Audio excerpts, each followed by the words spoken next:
This is Brian Kemple of Continuum Philosophical Insight, and today we're going to take 15 minutes to talk about the meaning of truth. If you want to know more about me, who I am, and the work I do, there are some links below full of lots of super fun reading. Today's topic is the second of 4 related videos I'll be doing. Last week I talked about modernism, postmodernism, and how we got into the mess of today. The week after this, I'll be speaking on the meaning of objective. And finally, the week after that, a video explaining semiotics. I'm going to begin today with a quotation. Not an inspiring or poetic quotation about truth, but a quotation that's meant to make us think a little bit. It's drawn from a short essay by Charles Sanders Peirce written in 1893, titled Immortality in the Light of Cynicism.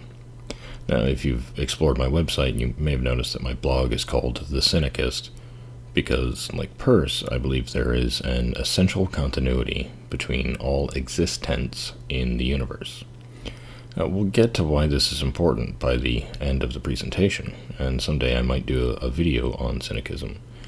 But first, the quote. Cynicism, even in its less stalwart forms, can never abide dualism, properly so called.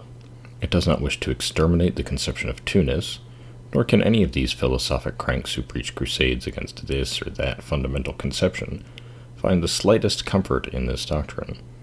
But dualism in its broadest legitimate meaning, as the philosophy which performs its analyses within acts, leaving as the ultimate elements unrelated chunks of being, this is most hostile to cynicism. In particular, the cynicist will not admit that physical and psychical phenomena are entirely distinct, whether as belonging to different categories of substance, or as entirely separate sides of one shield, but will insist that all phenomena are of one character, though some are more mental and spontaneous, others more material and regular. Still, all alike present that mixture of freedom and constraint, which allows them to be, nay, makes them to be teleological or purposive. Now, without such continuity between physical and psychical, mental and corporeal, I don't believe we can have anything like truth at all, and that should hopefully become clear by the end of the presentation. Truth. What is it? What do we mean when we say something is true? Like most terms that are close to us, common in our experience, and perhaps seem somewhat intuitive in our understanding, it is slippery and difficult to grasp. We pick it up as very young children from our elders, but explorations into its meaning are either quickly abandoned or become fraught with some sort of intellectual angst. I hope this short presentation can help. So today, speaking very broadly, most philosophical theories of truth fall into one of two camps. The first is the more traditional camp, which sees truth as somehow revelatory of or correspondent with reality as independent of our cognitive activity. So the most well-known such theory is what's generally called the correspondence theory, that truth, in other words, is the correspondence of the mind with its object, the intellect with thing. And this was the dominant theory of truth in the Latin age of philosophy, being found prominently, for instance, in Avicenna and Anselm of Canterbury, Thomas Aquinas, and many others. The correspondence theory began to run into problems, however, in the later days of the Latin age and into modernity, as more deviant theories of knowledge made correspondence between something mental and something physical start to seem impossible. In particular, and I'll talk about this a lot more next week, the presupposed division between the mind as quote-unquote subjective and the world outside and independent of the operations of that mind as quote-unquote objective established an unbridgeable chasm between thought and thing. And it is following from this chasm that the second, more modern camp on the meaning of truth sees truth as consisting in the coherence, consistency, or validity of linguistic or quote-unquote meta-linguistic constructions. And among these latter, one will find Saul Kripke, Gottlob Frege, and Alfred Tarski, among many others.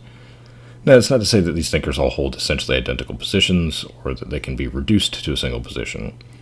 But I do think they have a common principle, and one that I think is erroneous. That is, I think they're all victims of the bad theories of knowledge, which were found either directly in modern philosophy or somehow derived from it. And therefore, by default, they see truth from a dualist point of view. Now, without getting into which philosopher was what, or is what, I would say that most modern philosophers and logicians up until this day are either idealists or materialists, which is to say that they believe all things in our experience may be reduced either to inescapably subjective experience of ideas or to material causal constitution. So either, we only know ideas, that ideas are the only real things, or at least the only things that we have access to, or everything's just made up of matter, and what seem like ideas, or what seems like it's somehow immaterial in our experience, is a kind of illusion that maybe we create for ourselves in order to make sense of our experience. So it's the case both idealists and materialists end up as dualists. Perhaps not in explicit belief, but certainly in their actual dealings with the world. For the nature of human experience includes both ideas and matter, and neither can really account for the other. So to account for the things one cannot explain by one's expressed principles, one must treat them as belonging to an entirely separate realm of reality.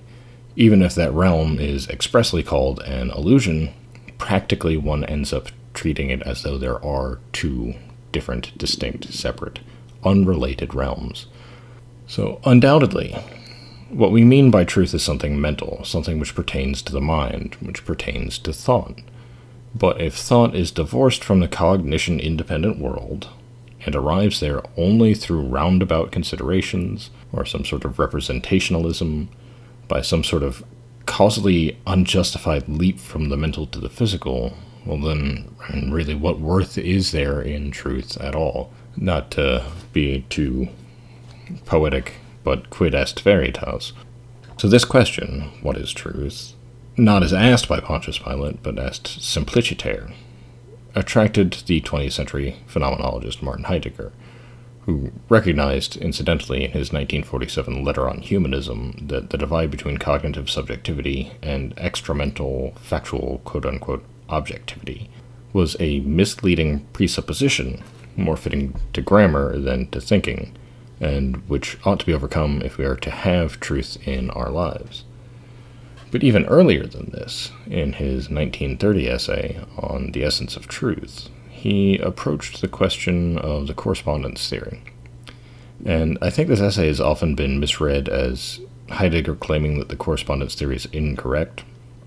Rather, it seems pretty clear, to me at least, that his position is that the correspondence theory, as stated and understood in his own time, was inadequate, that something more fundamental had been lost, and to retrieve it, he goes back past the Latin age of philosophy, back to the Greek, for whom the word truth was aletheia.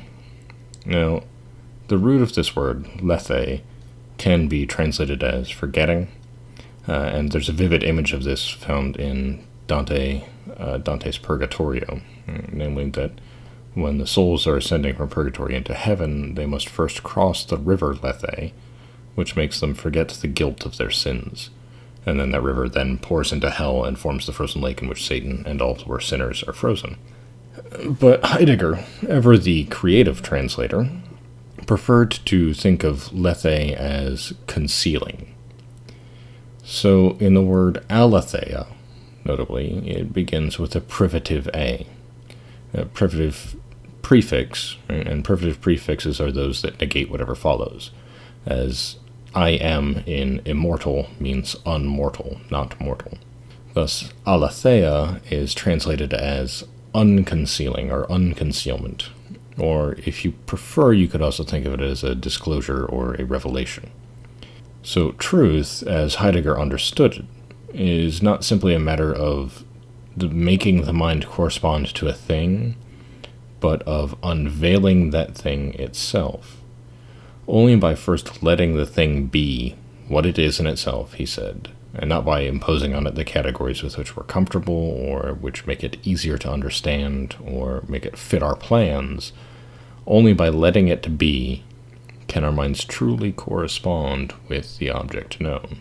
Now, this isn't really distinct from how Aquinas saw truth, but it does make more explicit a dimension that was, I think, maybe left a little murky in the great scholastics' thinking. And this ties again into theories of knowledge, and it has to do with abstraction and, some of the things that Heidegger, I think, Aquinas believed, were incorrect for various reasons. And I'm not going to go into them here. But, let's just consider for a moment this quote, it's a kind of lengthy quote, from Aquinas' Disputed Questions on Truth. Truth and the true are found to be defined in three ways. First, according to that which precedes the intelligible rationale of the term truth, and in which or on which truth is founded. And thus Augustine defines it as, quote, truth is that which is, and Avicenna as, quote, the truth of each thing is a property of the existence which establishes it as a thing, and others as truth is the indivisibility of existence and that which is. And second, it is defined according to that which formally perfects the intelligible rationale of truth. And thus it is defined by Isaac Israeli as, quote, truth is the adequation, or correspondence, of thing and the intellect.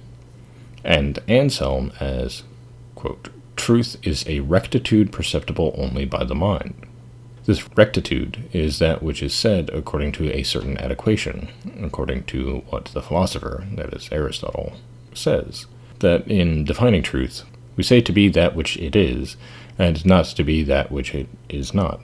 And third, truth is defined according to its consequent effect, and thus Hilary defines it as, truth is that which manifests and declares existence, and Augustine says, truth is that by which is shown that which is, and truth is that according to which we judge of inferior things. Now, of these three definitions, the most obvious correlation between Aquinas and Heidegger is in the first, in what precedes the formal, intelligible rationale of truth, which Aquinas defines as correspondence. This unveiling, or disclosure of what is the sine qua non of our mind's accordance with reality, that it grasps that which is the existence of beings. I think this is what Aquinas perhaps doesn't make as explicit as Heidegger. That Aquinas says, it is what is, that truth is that which is, and he doesn't explain quite fully, I guess, how there needs to be a disclosure of that, or an unveiling of it, or we need to allow things to be what they are in order to discover them so that our minds can then correspond with them.